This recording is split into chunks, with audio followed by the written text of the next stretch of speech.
Assalamualaikum warahmatullahi wabarakatuh.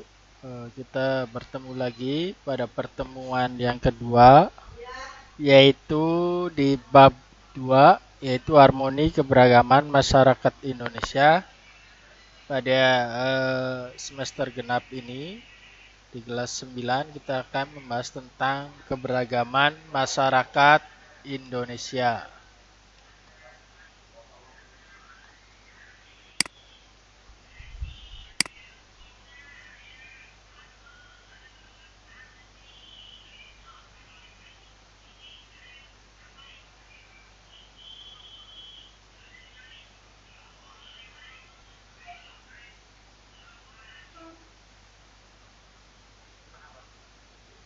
Di dalam permasalahan dan akibat yang muncul dalam keberagaman masyarakat Indonesia, dalam peta konsep ini kita akan bahas tiga hal, yaitu makna harmoni dalam keberagaman sosial, budaya, ekonomi, dan gender. Terus, yang kedua adalah harmoni keberagaman masyarakat Indonesia. Terus kemudian upaya penyelesaian masalah dalam keberagaman masyarakat Indonesia.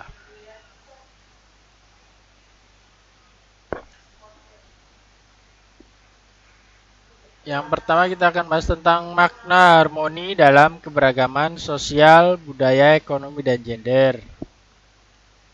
Dalam harmoni dalam keberagaman sosial budaya itu ada dua pembahasan, yaitu akan membahas tentang keberagaman suku, bangsa, dan budaya. Dan yang kedua keberagaman agama, kepercayaan, dan ras di Indonesia.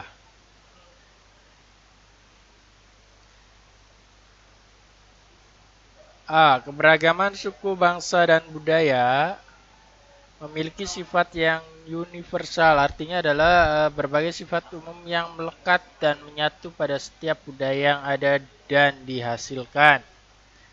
Sifat universal ini ada kebudayaan merupakan milik bangsa, kebudayaan adalah hasil belajar, kebudayaan berdasarkan pada lambang, kebudayaan dapat terintegrasi, kebudayaan bisa disesuaikan, kebudayaan selalu berubah karena mengikuti perkembangan zaman ataupun kondisi. Kebudayaan bersifat nisbi dan relatif. Terus selanjutnya kita akan bahas tentang keberagaman agama, kepercayaan, dan ras di Indonesia.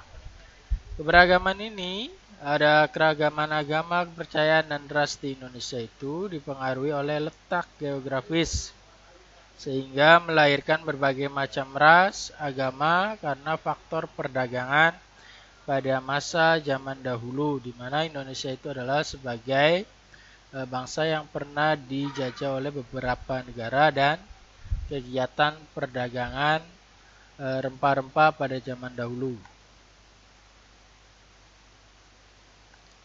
Selanjutnya kita akan bahas tentang harmoni dalam keberagaman ekonomi pada masyarakat.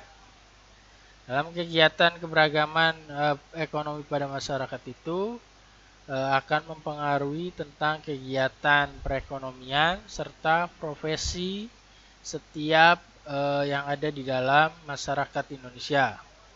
Harmoni dalam keberagaman ekonomi pada masyarakat dipengaruhi oleh iklim, letak wilayah, dan topografi sehingga kegiatan ekonominya menciptakan keberagaman ekonomi dalam mata pencaharian.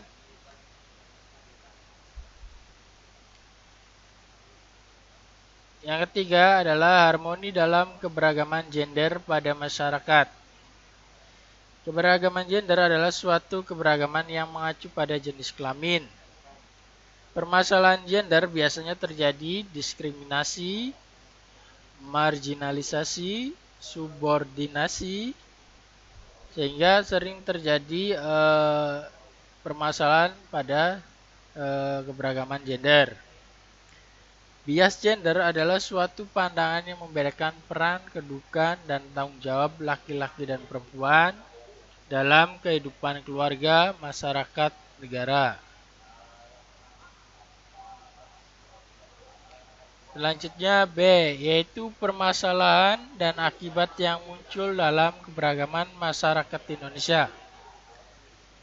Yang pertama kita akan bahas tentang faktor-faktor penyebab konflik.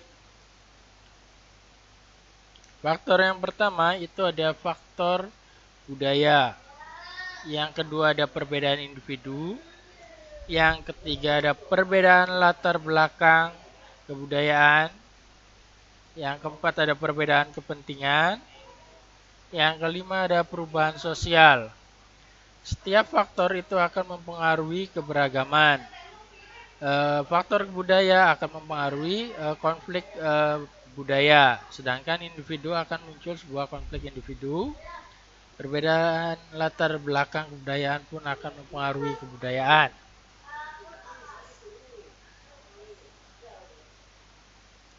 Selanjutnya, upaya penyelesaian masalah dalam keberagaman masyarakat Indonesia. Dalam upaya penyelesaian permasalahan sosial budaya, kita bisa melakukan kegiatan penyetaraan prinsip kesetaraan yang dilakukan oleh masyarakat atau pemerintah, sehingga akan muncul penyelesaian permasalahan sosial budaya, atau juga bisa melakukan penerapan pasal 27 ayat 1 Undang-Undang Dasar Negara Republik Indonesia tahun 1945. Terus selanjutnya usaha penyelesaian permasalahan ekonomi. Dalam permasalahan ekonomi yang terjadi ini adalah permasalahan ekonomi ini adalah kemiskinan. Untuk menanggulangi kemiskinan tersebut yaitu dengan cara peningkatan modal yang dilakukan oleh pemerintah desa ataupun kota ataupun juga pemerintah pusat. Atau juga bisa mulai dari kegiatan pendidikan atau kesehatan dan bantuan pemerintah lainnya. Serta juga bisa menerapkan pasal 33 ayat 1 UUD Negara Republik Indonesia tahun 1945 pada para pengusaha atau para orang-orang yang mempunyai modal. Terus yang ketiga ini adalah upaya penyelesaian permasalahan gender. Yaitu upaya penyelesaiannya yaitu adalah penghargaan terhadap prestasi wanita, serta saling menghargai dan menghormati antara gender ataupun antara laki-laki dan perempuan.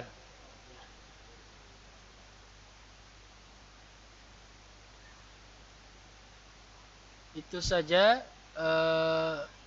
tentang permasalahan gender. Terus selanjutnya itu adalah permasalahan muncul dalam keberagaman kebudayaan. Yang pertama ada etnosentrisme, adalah pandangan berlebihan terhadap suku secara subjektif.